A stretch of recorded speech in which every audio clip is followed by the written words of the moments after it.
What's up everyone and welcome back to the MMA Zone. Today, let's get started with Stephen A. Smith weighs in on video of Dana White's altercation with his wife. The footage of UFC President Dana White slapping his wife while the pair were vacationing in Cabo for New Year's has continued to dominate conversations within the MMA community. Although White has received plenty of backlash for his actions in the video, many have accused the worldwide leader in sports, ESPN, of taking it easy on the UFC president given the network's close partnership with the UFC. During a recent episode of First Take, Stephen A. Smith weighed in on the situation, criticizing White for his actions and calling for a fair punishment against the longtime face of the UFC. He then seemingly did an abrupt about-face as he began to speak about his relationship with White. He's a friend. Yeah. I love him. And I just wish the best for him and his family. And, he knows, he knows how wrong he was to do this. And he knows that we're on this air. He knew ahead of time because I reached out to him to let him know I would be talking about this this morning. He knows that he crossed a line that he has never crossed before and that he swears he will never cross again. And he's incredibly ashamed of himself. The following day, ESPN's Jeff Wagenheim reacted to the footage of his co-worker calling White a friend, revealing that although employees of the network have been told to not write anything incendiary about the UFC president on social media, not all of them share Smith's point of view. At the same time, TBS has postponed the inaugural Power Slap League event. Reports emerged on Thursday that the event was removed from the network's programming schedule, with longtime journalist Jeremy Botter revealing that a source told him the deal for Power Slap League has all but been dissolved. Despite that, the official Power Slap Twitter account has since begun to premiere a new date of January 18th. At the time of publication, the event does not appear on TBS's programming guide for that date. Stay tuned for updates as they become available.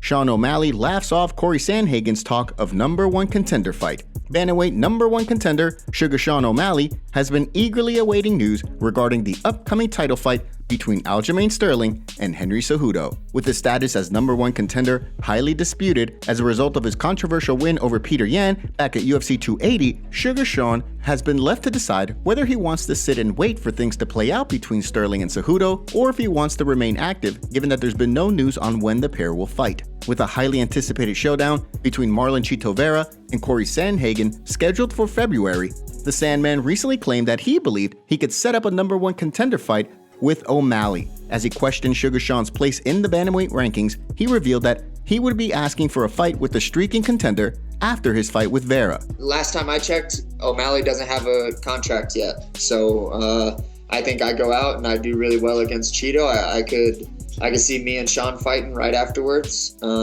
depending on what happens between Sterling and Cejudo. But Sandhagen went on to reveal that he didn't believe O'Malley deserved a title shot after such a controversial win over Peter Yan. The way he sees things, none of Sugar Sean's wins have been over quality opponents, and given how long he's been in the top 5, he isn't ready to just let the young star walk to a title shot. When O'Malley caught the news on Twitter, he couldn't help but laugh it off with a pair of emojis, before then responding to a tweet from former pound-for-pound kingpin John Jones, where he hashtagged Champion 2023. How do you see things shaking out at bantamweight? Give us your predictions in the comments below.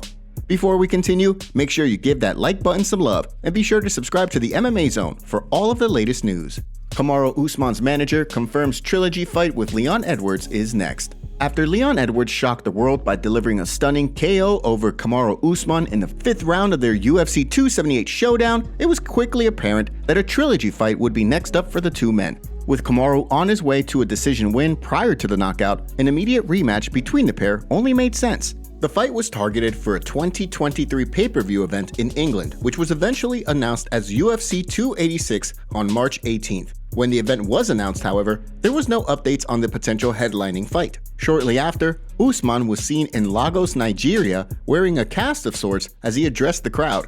Immediately, the fight community began to question if Usman's hand was the reason there was a holdup in booking the fight. Talk quickly began to shift towards other opponents Edwards could face at the UFC 286 card until Usman's manager, Ali Abdelaziz, took to Twitter to reveal that Usman is good to go and ready to contest for the welterweight title.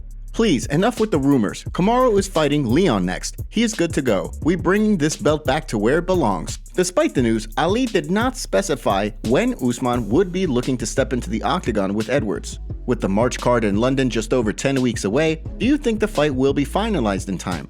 Or will the UFC be forced to push the bout back to a later date like International Fight Week? Give us your predictions for how things will play out in the welterweight division down below. UFC parts ways with longtime veteran Francisco Trinaldo. News broke this week that the UFC has officially parted ways with Francisco Trinaldo. After his loss to Randy Brown back in October, he officially completed his UFC contract. Trinaldo was the last remaining member of the Tough Brazil 1 cast, racking up 26 fights over the course of a decade. Although he never claimed UFC gold, he put on memorable performances in the octagon and went on an impressive 7-fight run from 2014 through to 2016. So far, no word yet as to what the future will hold for Trinaldo.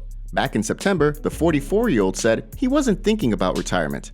Given that, with a 3-2 record in his last 5, he'll likely get quite a bit of interest from other promotions as a free agent. Jake Paul signs with PFL and offers Nate Diaz a 2-fight deal.